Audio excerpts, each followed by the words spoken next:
Olá pessoal, meu nome é Rodrigo Munhoz, eu sou oncologista clínico do Hospital Sírio-Libanês do Instituto do Câncer do Estado de São Paulo e eu estou falando aqui do I/O Review, que esse ano passou a ser organizado pelo Grupo Oncologia Brasil. Esse foi um evento que trouxe os principais trabalhos selecionados de diferentes áreas e eu vou falar um pouquinho do que mudou a prática clínica no campo dos tumores de pele. Foram apresentados 6 trabalhos no total, 4 deles associados ao melanoma, 1 ao carcinoma de células de Merkel e 1 ao SEC de pele. 2 dos trabalhos de melanoma versaram um pouquinho sobre os avanços no tratamento adjuvante, particularmente o estudo CheckMate 238, de nivolumab versus ipilimumab, para pacientes com doença estadio 3B, 3C e 4 submetidos à ressecção com intuito curativo, e o Keynote 054, que foi um estudo que comparou pembrolizumab ao placebo em pacientes com melanoma estadio 3A e pelo menos 1 milímetro de depósito de melanoma em linfonodo até 3C. Foram 2 estudos que demonstraram um ganho em sobrevida livre de recorrência, tanto para o nivolumab comparado ao IPI, quanto para o pembrolizumab comparado ao placebo. Estudos importantes que têm o potencial de mudar a prática vigente nos próximos anos, mas que ainda são aguardados dados de sobrevida global de crossover para entender qual o impacto dessas terapias no contexto adjuvante. Convém se adiantar que até o momento, dezembro de 2018, a gente ainda não tem aprovação nem do nivo nem do pembro no contexto adjuvante, mas que aprovações são esperadas aí para o próximo ano, 2019. Os 2 outros estudos falaram sobre combinações para o melanoma avançado. Um estudo foi o CheckMate 067. Na ESMO de 2018 foram apresentados os dados com um segmento de 4 anos.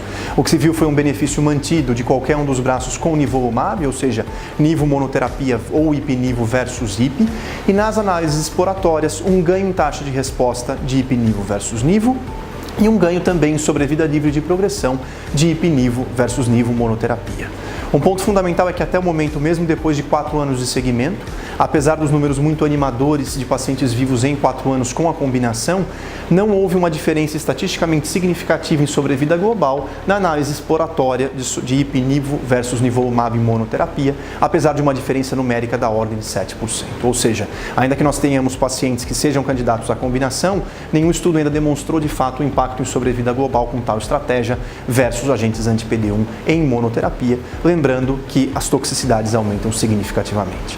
O 4º estudo de melanoma, que foi um segundo estudo de doença avançada, foi um estudo da comparação de pembro e epacadostat versus pembrolizumab em monoterapia, um estudo que foi interrompido precocemente por futilidade. Essa foi uma grande decepção.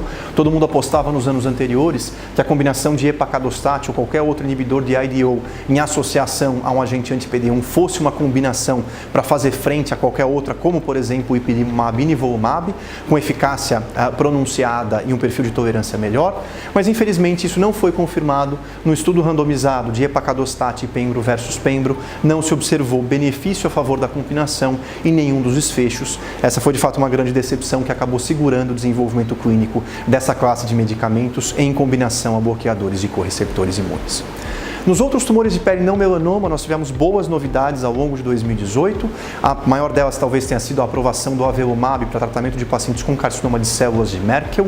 Os dados que embasaram a aprovação vieram do estudo Javelin 200, que incluiu 2 partes, uma em pacientes previamente tratados com platina e outra em pacientes sem tratamentos prévios. E a verdade é que hoje nós temos a aprovação desse agente anti-PDL1 para pacientes com carcinoma de células de Merkel, tanto em primeira linha quanto para pacientes previamente tratados, com taxas de resposta variando aí de perto de 32% a quase 60%, dependendo do contexto em que você usa esse medicamento.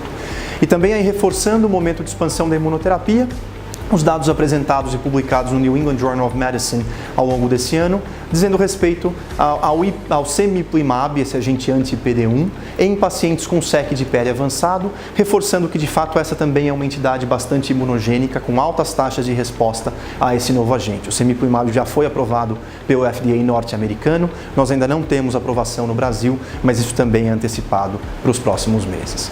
Então continuem acompanhando aqui as notícias no Oncologia Brasil. A ideia é que nós consigamos expandir essa cobertura para as outras áreas que foram abordadas aqui no evento, e até a próxima. Obrigado.